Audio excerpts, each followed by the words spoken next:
आहे, एवढ्या लांब कोणी भक्तगण येऊ शकत नाहीत, काही नाही आहे. तर जवळजवळ हे मंदिर स्थापन म्हणजे काम सुरू करण्यासाठी 3 वर्ष विलंब लागला.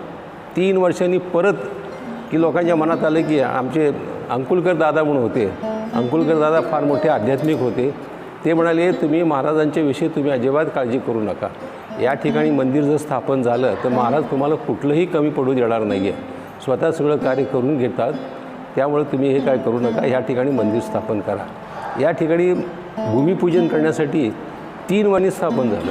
भूमिपूजन म्हणजे 1992 साली या ठिकाणी जे आहे ना आम्ही संस्था स्थापन केली. स्थापन करून या ठिकाणी भूमिपूजन केलं.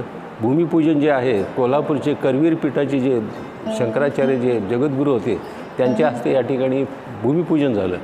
भूमिपूजन जे आहे ना, भूमिपूजनाला देखील एवढा मोठा प्रतिसाद या ठिकाणी मिळाला. आणि त्यावेळेला आमची कल्पना काय, एक लहानसं मंदिर व्हावं या ठिकाणी.